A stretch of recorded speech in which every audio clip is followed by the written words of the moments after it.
Bienvenidos y bienvenidas a Hablemos Marx. Queridos camaradas, el día de hoy tenemos el lujo de presentar una nueva temporada en la cual abriremos dos nuevos espacios para poder, por un lado, comentar los temas más relevantes, teóricos de la región y del mundo a partir de nuestro enfoque marxista, como lo hemos venido haciendo, y otra nueva sección se va a llamar Infórmate Marx. En esta sección, que saldrán cada lunes, tendremos el placer, o el trabajo más bien, de poderles brindar una pequeña compilación de las noticias más importantes que se celebran cada semana. Así, abordaremos temas de la región, hablaremos temas de América, hablaremos temas también tal vez internacionales dependiendo el contexto y los analizaremos un tanto desde nuestra perspectiva crítica. De esta forma, demos por iniciada las noticias que dieron pie a a una nueva semana de enero, la cual está delimitada de los días 18 de enero al 25 del mismo. Para empezar, tenemos que hablar entonces un poco de las noticias que han estado sobresaliendo en temas relevantes en México. Uno de ellos es la supuesta persecución y maltrato que el gobierno ha brindado a el empresario y gran hombre Ricardo Salinas Pliego. O al menos es así como lo presenta en una de sus televisoras, en donde uno de los canales de esta televisora, llamado Ventaneando, le dio la oportunidad al dueño de poder expresar cuáles son sus preocupaciones sobre el camino que está tomando la 4T, la presidenta Sheinbaum, y cuáles son los riesgos ante la libertad. Qué raro. En esta parte, el empresario acusó al gobierno de diseñar una política mediática para maltratar y perseguir políticamente. Sin embargo, también durante la semana, Canal de Red América Latina presentó una noticia en donde la administración del estado de Puebla abrió carpeta o abrió una denuncia más bien para poder hacer una investigación sobre un proceso de extorsión en donde está inmiscuido el empresario. Esta persona, quien aparentemente con el estado de Puebla perdió concesiones y no obtuvo el nivel de dinero que esperaba a partir del erario público, comenzó una campaña de desprestigio para el Estado y para la administración en curso, en donde a través de sus redes y su capital financiero y otros elementos culturales como su programa, más bien su canal de televisión, abrieron pie a que pudieran difundir noticias falsas. De esta forma,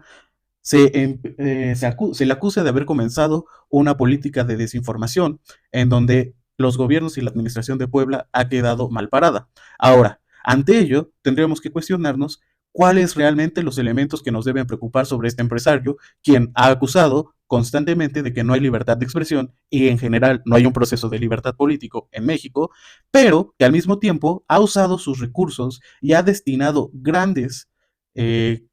campañas para desinformar al pueblo mexicano. Entre ellas, por ejemplo, dentro de las redes sociales, en las redes sociales del canal 40, N40, se habla sobre cómo se ha empobrecido a la población a partir de la creación de impuestos para el uso y consumo de refrescos, lo cual creo que tiene un poco de sentido disminuir el uso y el consumo de los refrescos porque son dañinos de la salud, pero no me hagan caso. Ahí están las noticias. Asimismo, también ha implementado esta voz para poder dar dentro de sus noticieros, los cuales al ser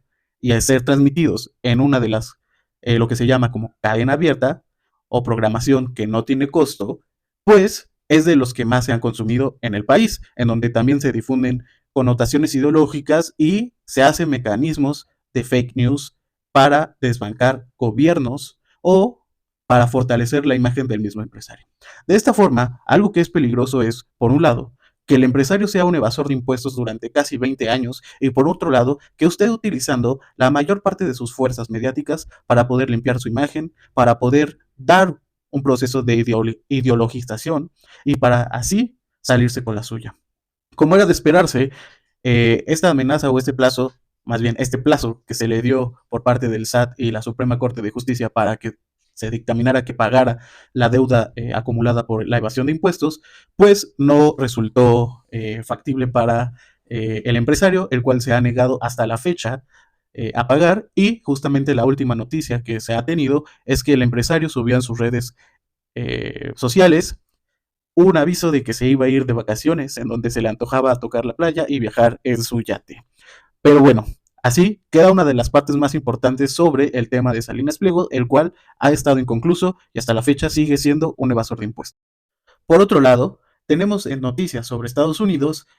que se llevó a cabo la celebración del Foro Económico, en donde Donald Trump alistó un discurso sobre la poca gratitud que ha tenido el mundo al no considerar venderle a Estados Unidos Groenlandia, y donde en Suiza, justamente en Davos, dijo que el papel de Estados Unidos para la conservación de la libertad, al menos la libertad del Occidente dentro de sus características, ha sido no más que ingrata.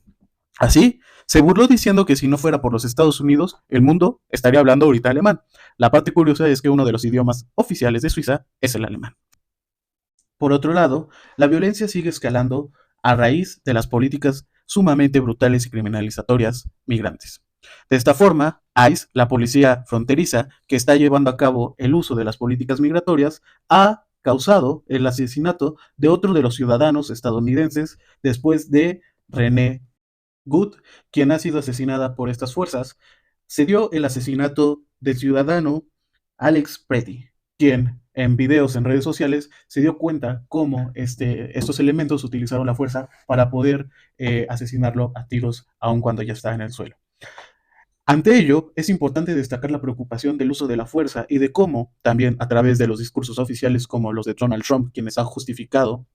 el asesinato de estos ciudadanos, calificándolos de terroristas, también ha abierto espacios al uso de conceptos como alien en la política estadounidense, en donde justamente se determina así o con esta categoría a los inmigrantes que no son pertenecientes y que son ajenos a la sociedad de Estados Unidos. Esta es una forma de poder minimizar y deshumanizar a la población migrante que yace en el país. Asimismo, se justifica y se ha amenazado con implementar mayor volumen de fuerza a aquellas personas que se antepongan ante los deberes o el uso violento de esta policía para poder llevar a cabo el desarrollo de esta política sumamente violenta. Este tipo de acciones nos recuerda parte fundamental de cómo se ha reproducido el fascismo en lo que llaman la región de América Latina durante el siglo XX y también en Europa durante el siglo XX, caracterizados por ser elementos fascistoides. Por último, dentro de la región de América Latina, se haya llevado un proceso de crítica ante una de las políticas que ha impulsado el presidente argentino Milei. Milei ha ofrecido a Donald Trump el puerto de Ushuaia a cambio de la membresía en la Junta de Paz de Gaza. Ante ello, opositores argentinos han llevado y han criticado esta decisión para poder dar y brindar acceso aún mayor al poder estadounidense para el uso militar y comercial en la región de América Latina. De esta forma, algo que se está repitiendo y se está observando en el continente americano es esta nueva delimitación de bloques alineados y economías alineadas a los intereses de los Estados Unidos, en donde la soberanía ya parece ser solamente un lujo. Como recordamos, Venezuela, quien era uno de los países que había actuado de manera abierta ante el imperialismo yanqui, ha sido violentado y ha sido violentada su soberanía con el secuestro del presidente Maduro y el bombardeo en Caracas. Por otro lado, tenemos que recalcar que las amenazas a partir de este hecho a otros países que se han opuesto a los intereses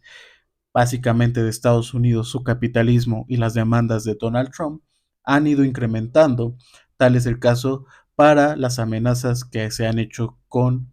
el país hermano Colombia y México. Asimismo, otra de las noticias más relevantes fue que Brasil será representante de los intereses diplomáticos de México en Perú. Así lo informó la Secretaría de Relaciones Exteriores el día 25 de enero. Ante ello, ya que hay más de 2 meses entre México y Perú, en donde no hay una representación de intereses diplomáticos, dado los conflictos que han suscitado entre ambas naciones. Por último, el día 25 de enero, en Brasil, su capital Brasilia, se llevó a cabo una de las marchas en favor de la liberación del expresidente Bolsonaro, quien recordemos hablaba mucho sobre hacer alianzas con Estados Unidos y promocionaba el intervencionismo, y que fue condenado por intentar un golpe de Estado y no llevar a cabo los procesos de democracia que tanto defiende, o que al menos dice que el Estado brasileño actual está en contra. Ante esta marcha, pasó algo que pues no se le desea a nadie, que es la caída de un rayo, el cual ha dejado a 72 personas heridas y atendidas por los servicios de emergencia. Hasta la fecha no hay más noticias sobre esto, pero es una lástima. No debería pasar esto, no debería haber gente proletaria apoyando a la extrema derecha y esperemos que pues se encuentren bien y tal vez este golpe divino, de los cuales dirían muchos de los de derecha, castigo de Dios, ante muchos de esta ideología woke, pues se encuentren bien. Y por otro lado, que les haga reflexionar si vale la pena defender a un personaje político que no vería por ellos ni sus intereses y que por el contrario ha dejado mucha violencia en Brasil. Esto sería todo por el momento en este lunes para Informarte Marx. Es un placer que nos estén acompañando. Recuerden suscribirse, darle like, compartirnos para que el mensaje marxista llegue a oídos de más personas. Hasta luego, camaradas, y nos vemos en las próximas emisiones de Hablemos Marx.